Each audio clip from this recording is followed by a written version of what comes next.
No spotlight, no fanfare, and no second chances. The Virginia-class Block 4 submarine doesn't show up. It's already there.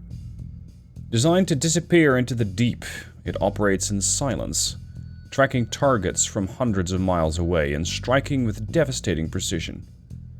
Armed with torpedoes, cruise missiles, and special operations teams, it's built for missions no one will ever hear about. And that's the point. The Block 4 extends that silence. More patrols, less downtime. A predator that never needs to surface unless it wants to. You won't find it on radar, you won't hear it on sonar, and by the time you realize what's hit you, it's already gone. It's quiet, it's cold, it's deadly. I'm not talking about your last Tinder date. I'm talking about the most advanced attack submarine on Earth, and we can now play it in sea power. Here she is in game, the Virginia-class submarine. According to the Steam Workshop, this is a Block 4. Supposedly, somebody commented there saying, well, it's actually a Block 2. At least it looks like a Block 2. Doesn't really matter. It is a Virginia by design, and it is a pretty nice model. I did notice that the model has a couple of somewhat rough edges at times, and especially this submarine seems to impact frame rates a bit for me, which is interesting. Anyway, gameplay-wise, what can this thing do? What capabilities does it have that makes it better than the Los Angeles that we have in game? Well, over here we have the Iowa. This is the SSN 797, and she is going to get compared to the Baton Rouge. This is one of the standard Los Angeles class subs that we have in the game. Keep in mind that the game does require you, or rather that this mod requires you to have access to the Next Threat Upgrade mod. If you don't have that, it's not going to work. So get that, as well as getting a sea lifter and anchor chain. This is a model that gets imported into the game, and as such, it needs that. So, what can this thing do better rather than a Los Angeles? Well, for starters, she's a lot faster. The top speed on an LA is 33 knots, which typically is pretty good, and if you detect a torpedo early, you will be able to run away. With the Virginia, your top speed is 46 knots. That is a lot of speed, and especially on some of the Russian subs, that means that your torpedoes are going to have a very hard time catching up. Torpedoes such as the Z-65 anti-submarine only do 40 knots. These are ones launched from an Alpha. The K452, this is an older Charlie 2 submarine, they're going to have the same problem. The Z-40, which is a smaller torpedo, and it's very old compared to the age of the Virginia, only has a speed of 29 knots. If I take K244, which get access to the UZ-80s, you're looking at 48 knots, which means that if you detect that torpedo in time, you can pretty much outrun it the entire time, whereas a Los Angeles 1 is going to have to work a little harder in order to avoid that torpedo from impacting. You can make the case, well, you're kind of comparing apples to oranges here, because Iowa is far more modern and far different timescale than what Sea Power's, let's say, more stock Soviet submarines have. And you'd be absolutely right. The Virginia, however, doesn't have all the new gear that I believe she should have. Because if I'm looking at her sensor systems, I'm noticing she still has the BQQ-5. It's the hull-mounted sonar, and it's the exact same one from the LA. So there is no difference in spec here. That means that the Virginia is still as capable at detecting things as her, let's say, older counterpart, as her predecessor. Same for the towed array. Same for the surface search. From what I was able to gather, the Virginia should have the BQQ-10, which is a more capable sonar. I don't know what the specs of that submarine sonar are, and apparently the modder made, this mod was made by Uniform 61, hasn't included that sonar system into the game. What he did include was a couple of different weapons. Because whereas the Los Angeles gets access to harpoons, which are pretty capable anti-ship missiles, the Virginia gets access to tomahawks. It's either the B or the C variant, so we have a couple of anti-ship options, And we have a couple of land attack options, only targeting installations. Doesn't mean you cannot hit a surface target with a tomahawk. I have done it in this game. It is a bit wonky at times though. Like it's not great. Looking at the tomahawk here, we have a capability that definitely exceeds those of the harpoon. You're looking at a greater minimum range of 25 miles, but that is going to get sort of caught up by the Mark 48 Mod 6 that she's carrying.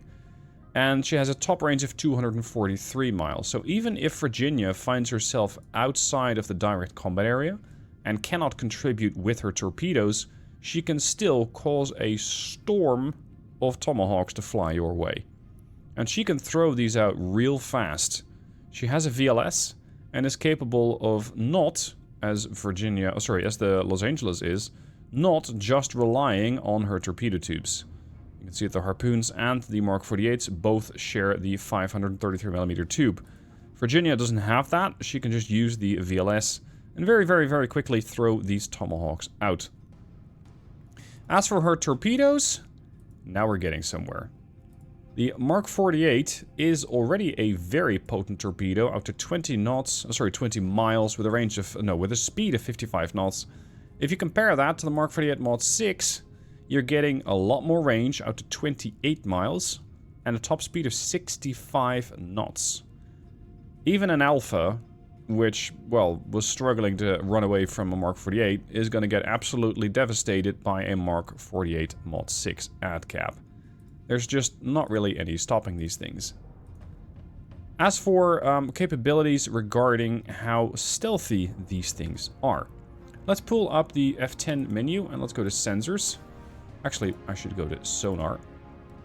We have an own noise of 120 on this submarine, and that is doing 20 knots, which is pretty impressive, because if you compare that to the Baton Rouge, she's doing 140 own noise. And, well, these things aren't going as fast. They're only doing 9.5 knots. Let me increase speed to standard. I'm not sure they want to. Yeah, they're limited. Okay, guys, we'll go deep. I need you guys to speed up to 20. They won't even speed up to 20 unless you go ahead full. The Alpha has an own noise of 153. So she is definitely a lot easier to detect. Compare that to the Charlie, own noise 142, and the Victor has an own noise of 141. So the Victor 3 is only marginally easier to detect compared to the LA, but definitely a lot easier compared to the Virginia. What if I tell these boats to go all stop? At that point, they typically get a lot quieter. We're looking at a little bit of speed left, 2 knots, 1 knot. I think we're going to round out at 100 own noise. That's 100 decibels. And that means that this submarine has an own noise of 100, which isn't that much more than the ambient noise. And that means you're difficult to detect. Baton Rouge, by contrast, sticks out at 125. So substantially easier to detect. As for the Russians, well, the Alpha, not particularly quiet at 133 when she's stationary. The 452, that is the ballistic missile, sorry, not the ballistic missile submarines, the missile submarine. It has a 141, and the Victor has a 138. So this thing really makes like a hole in the water. Very, very, very quiet. As for loadout, you got 40 Tomahawk and ship, 40 Tomahawk land attacks, and you have 12 Mark 48s. I would like to see more Mark 48s aboard, because as good as these torpedoes are, I do expect them to sometimes miss. And that means you're going to have fewer chances to actually hit the target.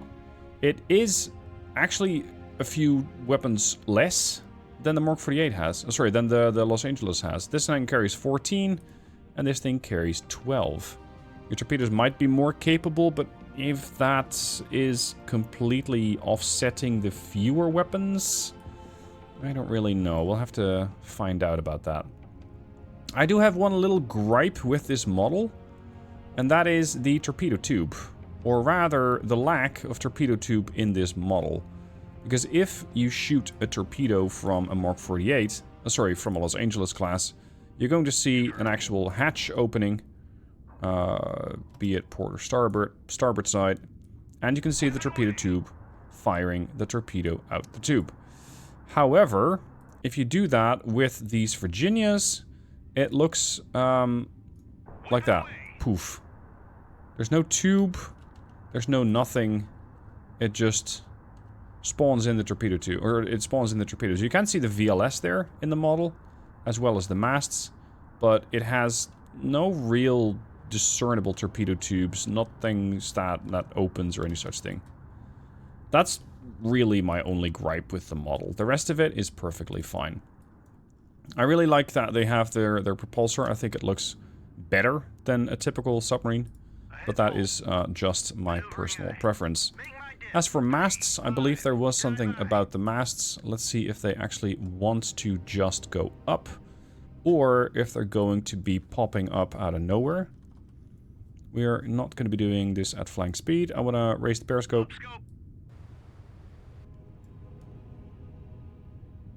There it comes. No, this is fine. This is fine. There comes the radar mast. You can see it takes a little longer by the looks of it. Because if I'm raising the ESM mast... What the... My radar mast is doing funny things. Fair enough. Uniform 61 did say this is his first mod.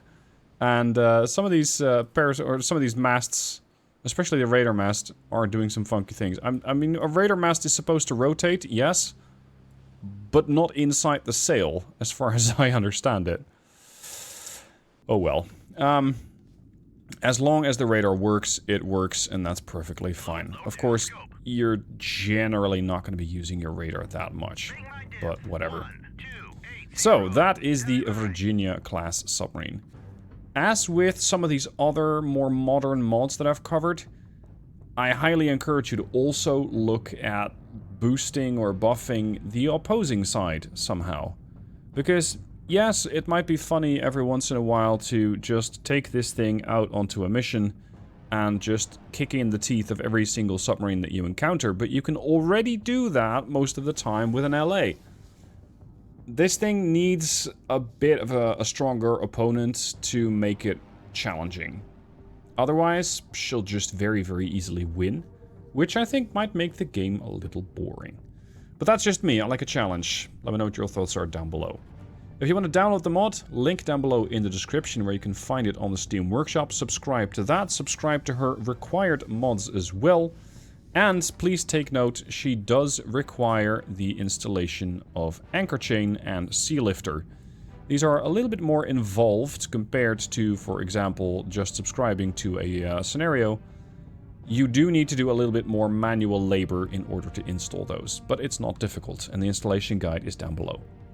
Thank you for watching. Let me know what your thoughts are on the Virginia Block 2/Block 4 down below, and otherwise I'll see you guys soon for another video.